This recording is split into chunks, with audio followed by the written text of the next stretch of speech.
Render, therefore, to Caesar the things that are Caesar's, and to God the things that are God's.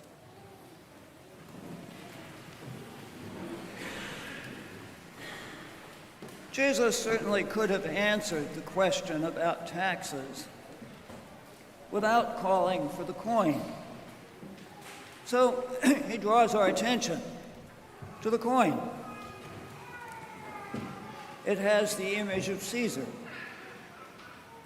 Caesar, of course, claimed to be a god. The devout Jews didn't even like to handle coins because it was a form of idolatry.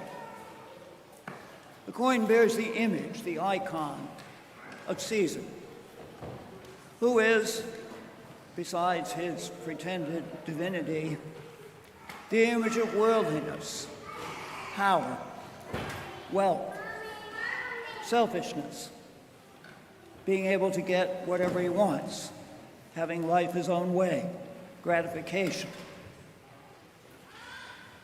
The image on the coin in the Greek, the image is stamped on the coin. The Greek word is character. So the image is the character of Caesar. Jesus contrasts that with the character of God. Render unto Caesar the things that be Caesar's, and to God the things that are God's. Render, give back, pay as in debts, restore, return. Return to God the things that are his. So, what things? What should we render to God? Jesus shows us the answer to that question in himself, because he is, after all, the image of God, as St. Paul tells us in 2 Corinthians. So what does Jesus render to his Father? In the first place, he renders him trust, faith. He trusts God to resist the temptations that come his way. First, the temptations in the wilderness, but then even more, the temptations to avoid the passion. Remember when Peter confesses that Jesus is the Christ, and Jesus begins to teach that the Christ must suffer and be rejected and put to death, Peter rebukes him. That's a temptation for Jesus, to turn his back on the passion, a temptation which is repeated until he actually goes through with it. Most of all, on the cross. My God, why hast thou forsaken me? Even then, Jesus must give to God the Father his trust and abide faithfully. He also gives hope to the Father. When he's 12 years old and answers his parents, "Wist ye not that I must be about my Father's business?" He hopes to complete the vocation which he has then discerned, to be faithful to the Father. And in Gethsemane, he hopes, even in the midst of his agony, "Let this cup pass from me."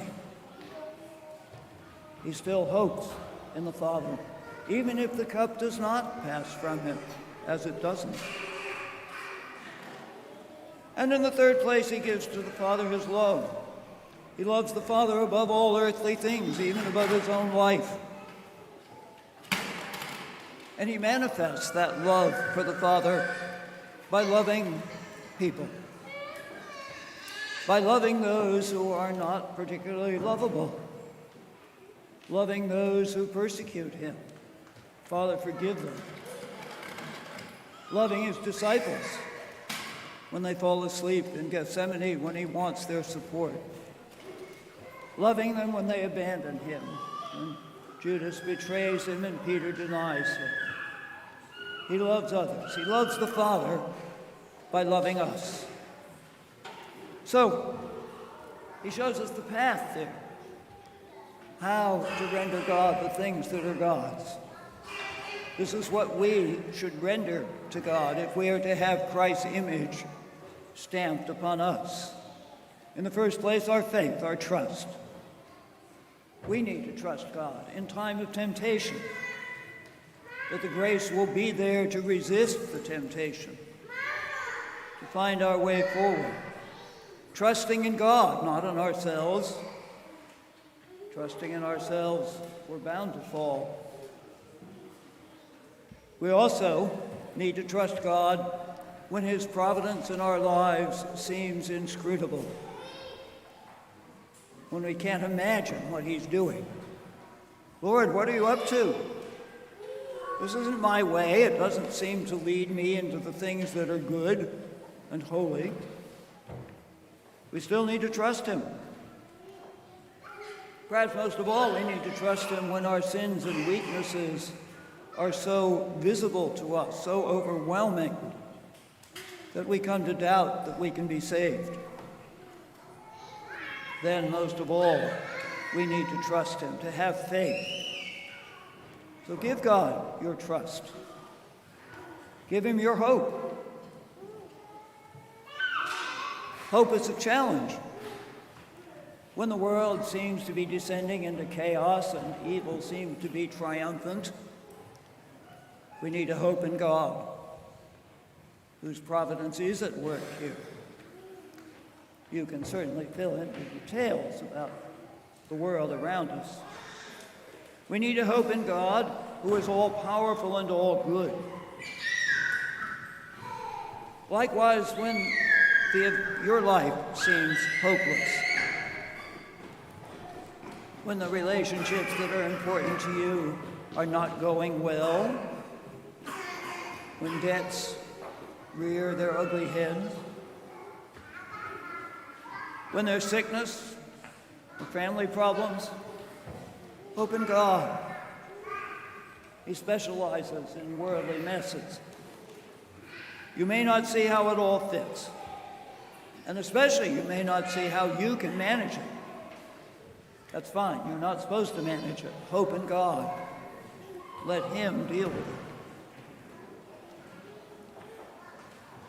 And third, render him your love.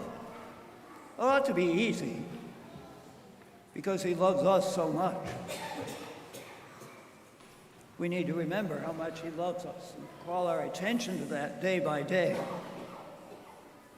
Jesus gave his life for us, the passion. He redeems us from sin, from being God's enemies, and makes us his friends, not just his friends, his children, all by Christ's death. As Jesus told the disciples, greater love hath no man than this, that a man lay down his life for his friends.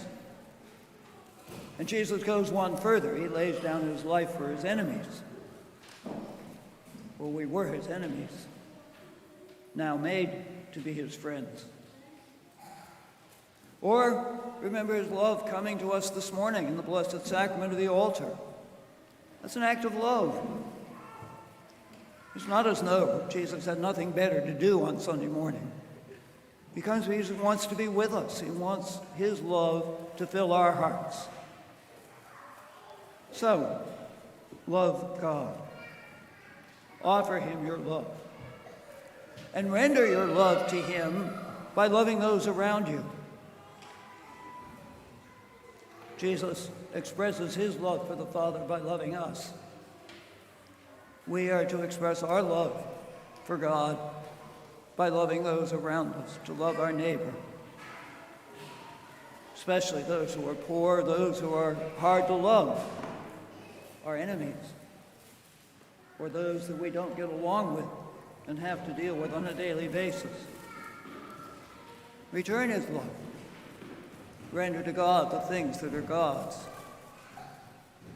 But when we return to God our faith and our hope and our love, our offering is formed not so much by a sense of duty, of grudging obedience, nose to the grindstone and all of that, but rather by gratitude.